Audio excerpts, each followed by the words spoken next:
Sometimes we need to start a discussion on the topics of the day on a lighter note, and what better way to do it than to check in with Pope Francis, who is the subject of today's video, and as usual he said something bizarre, this time about sports.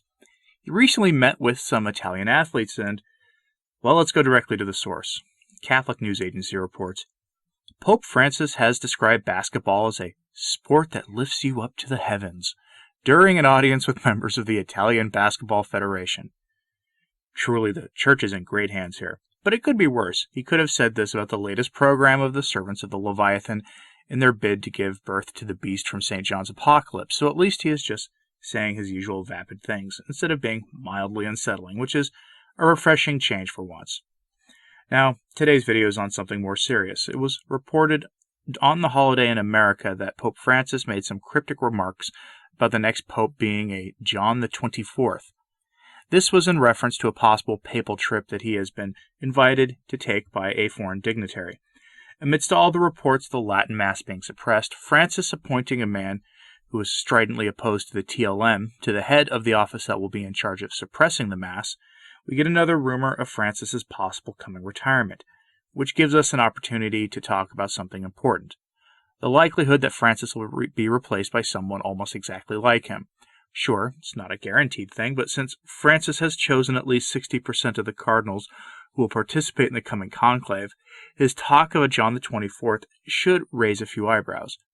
That was the papal name Cardinal Bergoglio initially chose for his papacy, John the 24th, until an unnamed friend and ally of his said something to him that got him to choose Francis instead. I'll get into all that in a moment, but before we begin, I'm going to remind people that this Saturday is a First Saturday, and if you've been meaning to keep the 5 First Saturdays devotion, now is a great time to start.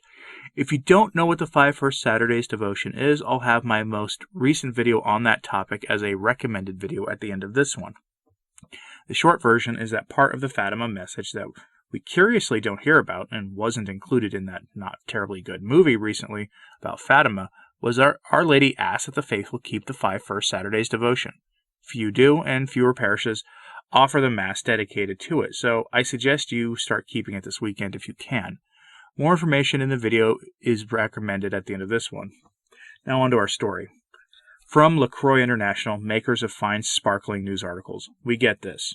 Headline: Pope Francis or John the 24th? Francis recently accepted, in principle, an invitation to visit a foreign country, but told the head of state there could be another pope by the time the trip takes place. Like the suppression of the Latin Mass, Francis has hinted at retiring at a la Benedict XVI for quite some time now.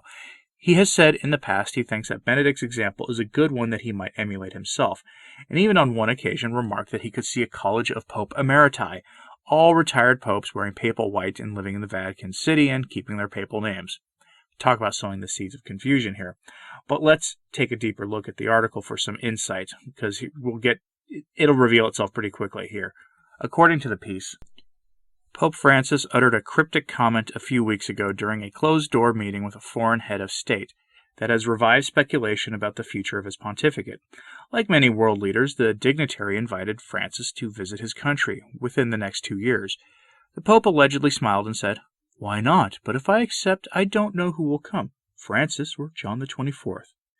It was a subtle way of saying that, first of all, he's not going to live forever, and secondly, the commitments he makes today will be kept by a successor. That means everything, from papal trips to substantive issues, will be the legacy of the next pope, whether his name is John the 24th, Pius XIII, or John Paul III. Now the author goes on and lists all of Francis's agenda items that we love so much around here, all the material things that have little to do with the deposit of the faith, and how the next pope will not be able to get rid of those items, regardless of how hard he tries. Now, if it's a Pius XIII, I would actually love to see an encyclical that corrects the overt errors of Laudato Si on the environment, one that provides a Catholic understanding and response to that entire bundle of issues. And that doesn't mention, Mors Laetitia. I mean, come on. Those would be really great, actually, but it probably won't happen. But the piece goes on and reminds us that this isn't the first time that we've heard this. In fact, the question of Francis's possible retirement is one of the many rumors that's been constantly whispered in Vatican corridors these past 8 years. Does Benedict XVI's successor intend to resign one day? Here in Rome, there are two schools of thought. There are those who say that the Pope will stay until his last breath, and those who say the end of the pontificate is imminent. Those who believe he'll pass in office are Francis's admirers and his closest confidants. The people who believe he'll resign are skeptics of this pontificate and even adversaries of the Jesuit Pope. It is true that Francis has never excluded the possibility that one day he might voluntarily step down from the chair of Peter, but no one really knows what the Pope is truly thinking about this matter. For now, everything is just speculation. Thanks, LaCroix, for fueling that speculation.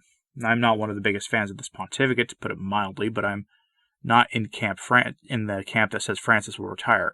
I agree with his most ardent admirers in that because, rather simply, he has too much on his plate to leave to the next pontificate to accomplish. The sign that he isn't going to retire is the coming of the 2-year permanent synod that will allow the German bishops to get away with their heterodoxy. That synod just screams Pope Francis all over it.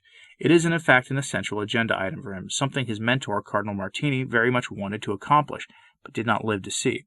As I said a couple of days ago, Cardinal Martini was the initial choice for a Francis-type pope before Cardinal Bergoglio arrived on the scene.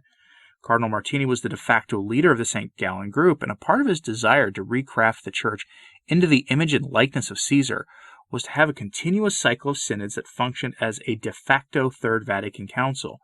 We've had that since the ascendancy of Francis to the papal throne, and while I'm certain that Francis is increasingly confident that his successor will be a John the 24th or Francis II type of pope who will continue his work of building the ape of the Church, there's still enough of a chance that a moderate modernist like a Benedict XVII will get chosen instead, and Francis simply cannot leave that to chance. So no, Francis isn't going to retire. Men who love authority like he does don't tend to retire early. Now, if you want to understand why Francis won't be retiring, at least anytime soon, it's rather simple. The purpose of the permanent synodal state is to build up the ape of the Church, which I've said before, making it look Catholic but is really a mimic of Christ's Church. This is accomplished at least in part by the elevating of the laity and bringing down of the clergy to the point where they exist nearly on the same level as one another. It's an absurd idea, one that will only lead to more and more Catholics leaving the Church. An article on the website of Italian journalist Marco Tossati goes into this in greater detail. In this, his contributor describes the permanent synod and its faulty reasoning in this way. Today, Pope Francis only wants pastorality, that is, the absolute rejection of the criticisms of the dominant secular ideas. The result: the faith is irrelevant and this object of ridicule, and the Christian faithful are targeted and suppressed or taken advantage of for social services purposes. At the same time, Pope Francis wants synodality, that is, apparently the pastors decide together with the lay faithful. Now it is evident that a shepherd who decides by asking the sheep what they want does not make much sense, and in fact the supposed synodality serves to transmit options made from above anyway. If he is a shepherd, he must lead the sheep, but toward the true good, not towards himself, thus giving testimony of faith. And the faithful, the sheep, have every right to expect the shepherds to do so without looking for excuses behind an alleged need to listen to those who reject the doctrines and object to the faith. These people must be helped with charity to the truth, not exalting them as models, or behind obedience to the dominant ideas or the prevailing fashions of the time, improperly defined as the signs of the times, an evangelical expression that actually had an implied criticism, not adaptation at the moment. What the laity really want are shepherds who lead and teach the faith. I've said this many times. Certainly there are some that want the Church to resemble more and more the state of the world and its values, to be indistinguishable from the world. And in that way, Francis is their hero, their standard-bearer. The German bishops err in pushing too hard, too fast, something that is at the crux of why Francis has said a few things in opposition to their work, but in reality has taken no concrete steps to address it. In fact, he instead sends men to visit the one bishop's diocese who dared to suggest that the German synod should slow down just a little bit. And that tells you everything you need to know. So no, Francis isn't going to retire, at least not until after the coming synod. And I've said before that I expect a conclave in the next 2 years. And in general, I think that's correct, but I doubt it'll happen voluntarily, but for the usual reasons. But perhaps it will happen after the coming synod. I expect Francis to hang on until at least that work is done, and in the meantime, he'll have more older cardinals put in power by John Paul II and Benedict XVI, who will hit retirement age and be replaced by Francis, thus enabling him to really all but determine the outcome of the process that will choose the pope who follows him. But every time the rumor of Francis's imminent retirement swirls, don't take them all that seriously. I always get emails about this when it happens, and I tell you again, Francis loves having authority and having the ear of Caesar too much to retire early, so take that to the bank. Now, what do you think about this? Let me know your thoughts in the comments, please, and Like, subscribe, and hit that bell so you don't miss an update. Also, again, this Saturday is the first Saturday, so if you've been meaning to start the 5 First Saturdays devotion, now is your chance. If you don't know what that is, then on your screen should be a recommended video that I did for the 5 First Saturdays devotion, so you can learn about that forgotten part of the Fatima message. Anyway, as always, pray for the Church. I'm Anthony Stine. Ave Maria.